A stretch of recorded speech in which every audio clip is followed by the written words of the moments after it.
नमस्कार जनसंवाद में आपका स्वागत है दोस्तों। आज हो गया है 23 सितंबर। फटाफट ब्रेकिंग न्यूज़ निकल के आ रही है, करके बताएंगे। तो तेलंगाना में राहुल गांधी ने कर दिया बड़ा खेल, केसीआर को तगड़ा झटका। वीआरएस विधायक और विधायक के बेटे समेत कई केसीआर बीआरएस के नेता हुए कांग्रेस पार्टी में शामिल। चुनाव से ठीक पहले तगड़ा झटका दिया। दूसरी खबर में आपको बताएंगे 2024 में एक देश एक चुनाव को लेकर मोदी सरकार को झटका। बताएंगे लॉ कमीशन ने क्या कुछ कहा है। यूडब्ल्यूसी और पॉक्सो पर भी दिए सुझाव। अगली खबर बताएंगे मध्य प्रदेश में विजय वर्गीय के बेटे के समर्थकों ने टिकट के लिए काटा बवाल। भोपाल बीजेपी मुख्यालय पे जमकर हंगामा। मध्य प्रदेश में गजब की फूट लग गई है, तगड़ा झटका। एक एक करके आपको विस्तार से बताएंगे। जहां रमेश बिदूड़ी ने पीएम मोदी को पत्र लिखकर जमकर लगाई है लताड़। बताएंगे क्या है पूरा मामला। वहीं इस्कॉन ने मेनका गांधी को 100 करोड़ रुपए का मानहानि का भेजा नोटिस। तो बताएंगे इनके बारे में भी, और किसानों ने कैसे हाईवे किया जम कर किया हंगामा। तो एक एक करके विस्तार से बताएंगे। लेकिन उससे पहले एक छोटा सा निवेदन, अगर आपने चैनल को अभी तक सब्सक्राइब नहीं किया तो पल पल के अपडेट के लिए चैनल को सब्सक्राइब करना ना भूलें। दोस्तों दरअसल पहले बड़ी खबर निकल के आई है। मध्य प्रदेश में विजय वर्गीय के बेटे के समर्थकों ने टिकट के लिए काटा बवाल। भोपाल बीजेपी मुख्यालय में किया जमकर हंगामा। मध्य प्रदेश चुनाव के लिए बीजेपी ने राष्ट्रीय महासचिव कैलाश विजय वर्गीय को तो टिकट दे दिया है, लेकिन उनके बेटे और इंदौर 3 से मौजूदा विधायक आकाश विजय वर्गीय अब तक टिकट नहीं मिलने से नाराज हैं। उनको समर्थकों ने भोपाल में पार्टी मुख्यालय में गुरुवार को प्रदर्शन कर उन्हें विपक्षता के साथ आगामी विधानसभा चुनाव में टिकट देने की मांग की। आकाश विजय वर्गीय के लगभग 100 समर्थक गुरुवार को इंदौर से 3 बसों में भरकर भोपाल आए और उनके समर्थन में नारे लगाने लगे। बीजेपी मुख्यालय में घुस गया और नारेबाजी करते हुए आकाश विजय वर्गीय को आगामी विधानसभा चुनाव के लिए टिकट देने की मांग की। समर्थकों के एक समूह ने केंद्रीय मंत्री और राज्य चुनाव प्रभारी भूपेंद्र यादव से मुलाकात की और कहा कि आकाश विजय वर्गीय ने इंदौर के लोगों की सेवा की है, उन्हें टिकट फिर से दिया जाए। तो सीधे तौर पर फिर से टिकट दिलाए जाने को लेकर के जमकर हंगामा। लेकिन आप समझिए, बाप बेटे में ही खुलकर बगावत शुरू हो चुकी है। कैलाश विजय वर्गीय को जो है वो टिकट जो है वो दिया गया है, लेकिन अब समर्थन में जो है वो हंगामा शुरू हो चुका है। तो अब आप समझिए, आप इसे कैसे देखते हैं। मध्य प्रदेश में बीजेपी ने खुद के पैर पर ही कुल्हाड़ी मारना शुरू कर दिया। एक और अपडेट निकल के आई है। तेलंगाना चुनाव से पहले केसीआर को झटका। बीआरएस विधायक बेटे और पूर्व एमएलए के साथ कांग्रेस में हुए शामिल। तेलंगाना में राहुल गांधी ने केसीआर बीआरएस को तगड़ा झटका देना शुरू कर दिया है। तेलंगाना में जैसे जैसे विधानसभा चुनाव नज़दीक आ रहे हैं, वैसे वैसे सत्तारूढ़ बीआरएस को एक के बाद एक झटके लग रहे हैं। ताज़ा झटके बीआरएस विधायक मयनापल्ली हनुमंत राव और उनके बेटे पूर्व विधायक के साथ गुरुवार को दिल्ली में कांग्रेस में शामिल हुआ। इससे केसीआर के लिए एक बड़ा झटका माना जा रहा है। आपको बता दें, बीआरएस विधायक मयनापल्ली हनुमंत राव अपने बेटे और पूर्व बीआरएस विधायक वेमुला वेंकटेश के साथ दिल्ली में कांग्रेस अध्यक्ष मल्लिकार्जुन खड़गे और पार्टी की तेलंगाना इकाई के प्रमुख नुमुल्ला न्योता रेड्डी की उपस्थिति में कांग्रेस में शामिल हुए। कांग्रेस अध्यक्ष मल्लिकार्जुन खड़गे ने दिल्ली में अपने निवास 10 राजाजी मार्ग पर तेलंगाना कांग्रेस इकाई के प्रमुख रेवंत रेड्डी की उपस्थिति में बीआरएस नेताओं की पार्टी में शामिल किया। मयनापल्ली हनुमंत राव और उनके बेटे के अलावा पूर्व बीआरएस विधायक वेमुला वीरसेम का कांग्रेस में आना बीआरएस के लिए एक झटका माना जा रहा है। एक और अपडेट, जहां पाकिस्तान में एक दिन में 2 फिदायीन हमले, 59 मौतें। मस्जिद के पास हुए भीषण हमले में अब तक 60 लोगों की हुई मौत। बेहद दुखद खबर। पाकिस्तान के बलूचिस्तान में बम धमाके के बाद खैबर पख्तूनख्वा की एक मस्जिद में आतंकी हमला हुआ और यह बम धमाका इतना भीषण था कि मस्जिद की एक हिस्सा बड़ा ढह गया। दोनों धमाके के एक ही दिन हुए और लगभग 52 से 60 लोगों की मौत जो हो गई। आपको बता दें, इसके अलावा 100 से ज़्यादा लोग घायल हैं। खैबर पख्तूनख्वा में हुए धमाके में पाकिस्तान की सुरक्षा व्यवस्था पर सवाल हुए। बम धमाका खैबर के हांगो में हुआ। शुरुआती रिपोर्ट के मुताबिक धमाके के बाद मस्जिद का बड़ा हिस्सा ढह गया और बड़ी संख्या में लोग मलबे के नीचे दब गए। इस हादसे में 2 लोगों की मौत हो गई जबकि 5 अन्य घायल हो गए हैं। कुछ शिव मंदिर के मलबे में दब गए, इसलिए मौत का आंकड़ा बढ़ भी सकता है। हांगू जिले के पुलिस अधिकारी निशार अहमद ने भी मौतों की पुष्टि की है। आपको बता दें, मौत का तांडव जो है वो कल पूरे दिन देखने को मिला है, जो कि काफ़ी ज़्यादा चिंताजनक रहा है। एक और खबर निकल के आई है। मुसलमानों को बाहुल्य सीटें SC ST के लिए कर दी जा रही है रिजर्व। नए परिसीमन से मुसलमानों की राजनीति खत्म करने की तैयारी। दरअसल देश भर में मुसलमानों को लेकर एक नई और तगड़ी राजनीति ये हो रही है कि अब शासनकाल में लोकसभा सीटों का परिसीमन हो रहा है और जिसमें बहुत सारी मुस्लिम बाहुल्य सीटों को दलित आरक्षित करके मुसलमानों की राजनीति को जो है लगभग समाप्त करने की कोशिश की जा रही है।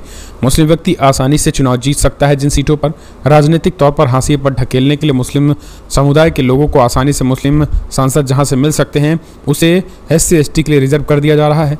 देश में बहुत सारी सीटें ऐसी हैं जहाँ मुस्लिम आबादी ज़्यादा है और दलित आबादी कम है। और इसके बावजूद भी उन्हें पर आरक्षण कर दिया जा रहा है। इसके पहले कांग्रेस ने भी कुछ ऐसी ही हरकतें की थी, अब बीजेपी इसे और तेजी के साथ कर रही है। आपको बता दें, दलित आरक्षित सीटें होने का मुसलमान समुदाय को सबसे बड़ा नुकसान ये है कि वहाँ मुसलमानों द्वारा चुनाव जीतना तो दूर, लड़ने पर भी पाबंदी लग जाती है। असम में भी कुछ ऐसा इसी तरीके का हो रहा है। इस वजह से असम में जोरदार तरीके से विरोध हो रहा है।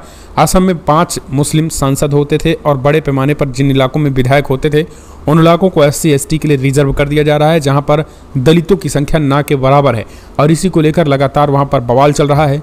ना तो देश की मीडिया, ना तो गोदी मीडिया कोई इसे दिखा नहीं रहा है, लेकिन ये एक आपके खिलाफ बड़ी साजिश हो सकती है।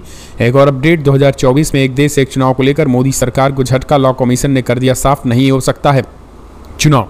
साल 2024 के चुनाव नजदीक हैं और देश में होने वाला आम चुनाव से पहले इस बात की जोरों शोरों से चर्चा है कि क्या सरकार इसी बार वन नेशन वन इलेक्शन के ध्येय की ओर बढ़ेगी।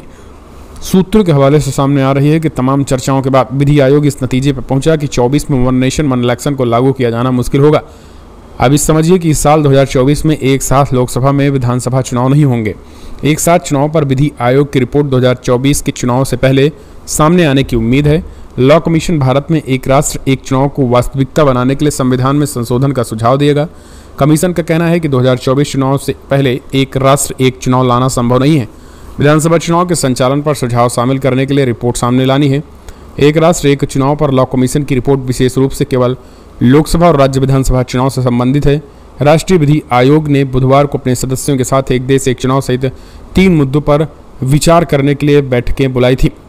तो पूरी तरीके से 2024 में एक देश एक चुनाव संभव नहीं है, ये लॉ कमीशन ने साफ कर दिया है। एक और अपडेट निकल के आई है दोस्तों, मध्य प्रदेश में विजय वर्गीय के बेटे के समर्थकों ने टिकट के लिए काटा बवाल, भोपाल बीजेपी मुख्यालय में किया हंगामा। मध्य प्रदेश चुनाव के लिए बीजेपी ने राष्ट्रीय महासचिव कैलाश विजयवर्गीय का तो टिकट काट दिया, लेकिन उनके बेटे और इंदौर से मौजूदा विधायक आकाश विजयवर्गीय को अब तक टिकट नहीं मिलने से नाराज हैं। उनके समर्थकों ने भोपाल में पार्टी मुख्यालय में गुरुवार को प्रदर्शन कर उन्हें पिता के साथ आगामी विधानसभा चुनाव में टिकट देने की मांग की है। आकाश विजयवर्गीय के लगभग 100 समर्थक गुरुवार को इंदौर से 3 बसों में भरकर भोपाल आए, उनके समर्थन में नारे लगाए और बीजेपी मुख्यालय में घुस गए। नारेबाजी करते हुए आकाश विजयवर्गीय को आगामी विधानसभा चुनाव के लिए टिकट देने की मांग की। समर्थकों के एक समूह ने केंद्रीय मंत्री और राज्य चुनाव प्रभारी भूपेंद्र यादव से मुलाकात की और कहा कि आकाश विजयवर्गीय ने इंदौर के लोगों की सेवा की है और उन्हें फिर से टिकट दिया जाना चाहिए। तो बाप बेटे में ही फूट मस्ती नजर आ रही है और भाजपाइयों का जो तोड़ो और राजनीति करो अब घर में ही फूट डाल दिए हैं। आकाश विजयवर्गीय इंदौर तीसरी विधानसभा सीट से मौजूदा विधायक और पार्टी ने उनके पिता को इंदौर 1 से मैदान में उतारा है और जिस दिन से बीजेपी ने अपनी दूसरी सूची जारी की है उसमें कैलाश विजयवर्गीय और 3 केंद्रीय मंत्रियों के नाम शामिल है, जिसके बाद से अब विवाद शुरू हो चुका है। एक और खबर निकल के आई, रमेश बिधूड़ी के बयान के मामले में दानिश अली ने पीएम को लिखी चिट्ठी, कहा दुनिया देख रही है साहब, कार्रवाई नहीं हुई तो बहुत गलत मैसेज जाएगा।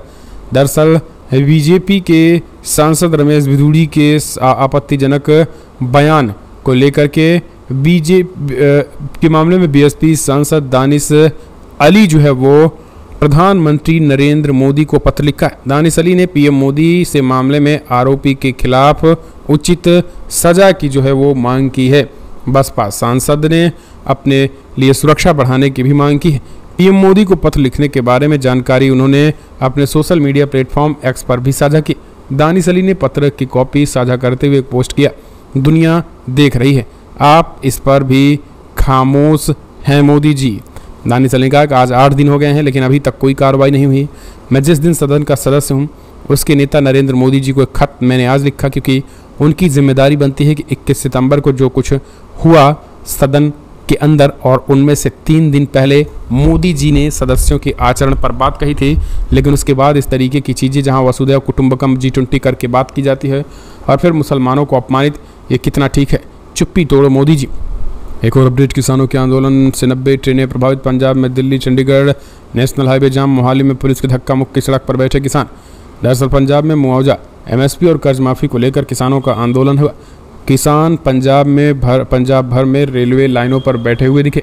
रेलवे ट्रैक जाम होने के बाद दिल्ली से अमृतसर, पठानकोट से अमृतसर और पंजाब से चंडीगढ़, जालंधर, लुधियाना से मोगा, फिरोजपुर, फल्जिका आदि रूटों से पूरी तरीके से ठप रहा। इसमें 90 से अधिक ट्रेनें प्रभावित हुई हैं। किसानों ने दिल्ली चंडीगढ़ नेशनल हाईवे जाम कर दिया। किसान मोहाली के लाडू में, चंडीगढ़ में अंबाला जाने वाले हाईवे पर धरना लगाकर बैठ गए। एक और खबर निकल के आई है दोस्तों, गुजरात में नूह जैसी हिंसा, बजरंग दल की यात्रा पर हमला, पत्थरबाजी और आगजनी से तनाव। गुजरात में दंगा। गुजरात के नर्मदा जिले में सांप्रदायिक दंगा हुआ। यहाँ सुलभा इलाके में बजरंग दल की शौर्य यात्रा पर कहा गया कि हमला हो गया है। पत्थरबाजी और आगजनी की खबर निकल के आई। पुलिस ने आंसू गैस के गोले दागकर भीड़ को तितर बितर किया। बड़ी संख्या में पुलिस फोर्स की तैनाती कर दी गई। एक दिन पहले ही वडोदरा में भी सांप्रदायिक तनाव हो गया था। यहाँ गणेश विसर्जन के दौरान कुछ लोगों ने पथराव कर दिया था। गुजराती मीडिया के मुताबिक कैदा और सेलाम्बा गांव के बीच बजरंग दल ने शौर्य यात्रा का आयोजन किया था। जब यात्रा एक मुस्लिम बस्ती से गुजर रही थी तो कुछ उपद्रवियों ने अचानक पथराव शुरू कर दिया। इसके बाद दोनों पक्ष आमने सामने आ गए। पत्थरबाजी के अलावा कम से कम 2 दुकानों को आग के हवाले कर दिया गया। मौके पर कुछ पुलिसकर्मी मौजूद थे, हालांकि इनके पास हथियार नहीं और वे भीड़ को रोकने में कामयाब रहे। पत्थरबाजी में कुछ लोग घायल बताए जा रहे हैं। वहीं कई दुकानों और मकानों में नुकसान हुआ है। कुछ गाड़ियों में भी तोड़फोड़ कर दी गई है। एक और अपडेट निकल के इस्कॉन ने मेनका गांधी को 100 करोड़ रुपए का मानहानि नोटिस भेजा। बीजेपी सांसद ने लगाए थे गंभीर आरोप। भारतीय जनता पार्टी सांसद मेनका गांधी ने हाल ही में इंटरनेशनल सोसाइटी और कृष्णा फॉर कन्वेंशन पर कई गंभीर आरोप लगाए थे। इस्कॉन पर गंभीर आरोप लगाए जाने के बाद इस्कॉन ने मेनका गांधी को 100 करोड़ रुपए का मानहानि नोटिस भेजा। इस्कॉन कोलकाता के उपाध्यक्ष राधा रमण दास ने कहा है कि इस्कॉन के भक्त समर्थक इन अपमानजनक, निंदनीय और दुर्भाग्यपूर्ण आरोपों से दुखी हैं। हम इस्कॉन के खिलाफ भ्रामक प्रचार के खिलाफ न्याय के लिए कोई कसर नहीं छोड़ेंगे। दरअसल हाल ही में सोशल मीडिया पर मेनका गांधी का वीडियो वायरल हुआ था, जिसमें उन्होंने इस्कॉन पर कसाईयों को गाय बेचने का बेहद संगीन आरोप लगाया था। इतना ही नहीं, उन्होंने इस्कॉन को देश की सबसे बड़ी धोखेबाज संस्था बताया था। मेनका गांधी वीडियो में कहती नजर आई कि इस्कॉन गौशालाएं स्थापित करता है और इसके लिए सरकार से जमीन का बड़ा टुकड़ा लेता है और असीमित लाभ भी कमाता है। अगली एक और अपडेट निकल के आई है। बीजेपी महिला नेता ने खोला सांसद रमेश बिधूड़ी के खिलाफ मोर्चा, पार्टी से निकालने की मांग। दरअसल संसद में अपने बयान के कारण चर्चा में रहे रमेश बिधूड़ी अब धीरे धीरे उनकी ही पार्टी में फूट मस्ती नजर आ रही है। इसको लेकर आपको बता दें, नोएडा की रहने वाली बीजेपी अल्पसंख्यक मोर्चे के प्रदेश कार्यकारिणी सदस्य डॉक्टर जीनत अंसारी ने अपने ही पार्टी के सांसद रमेश बिधूड़ी के खिलाफ हमला बोल दिया और कड़ी कार्रवाई की मांग करते हुए पार्टी से तत्काल बाहर करने के लिए राष्ट्रीय अध्यक्ष जेपी नड्डा को पत्र लिखा है। उन्होंने पत्र में कहा है कि पार्टी की कार्यकर्ता और पार्टी के साथ पूरे विश्वास से खड़ी है, लेकिन बीच बीच में ऐसी बातें सामने आती हैं जो हम मुसलमानों के खिलाफ हो जाती है। महिला नेता ने आगे कहा है कि पिछले दिनों नई संसद के अंदर हमारे सांसद रमेश बिधूड़ी ने बसपा सांसद दानिश अली के खिलाफ अभद्र टिप्पणी और अमानवीय व्यवहार किया था और इस पूरे मामले में जो है बहुत ही निंदनीय और अशोभनीय है।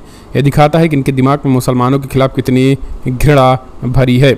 अगली एक और खबर निकल के आई है। फिलहाल राष्ट्रपति द्रौपदी मुर्मू ने महिला आरक्षण विधेयक पर दी मंजूरी, लगाई मुहर। महिला आरक्षण को लेकर शुक्रवार को अच्छी खबर आई। हाल ही में संसद के विशेष सत्र के दौरान पास हुए महिला आरक्षण बिल को राष्ट्रपति द्रौपदी मुर्मू ने मंजूरी दे दी। यह ऐसा पहला बिल है जिसे मंजूरी दे दी, कानून भी बन गया, लेकिन मिलेगा क्या? झुनझुना। राष्ट्रपति द्रौपदी मुर्मू ने इस बिल में अपना हस्ताक्षर कर दिया है।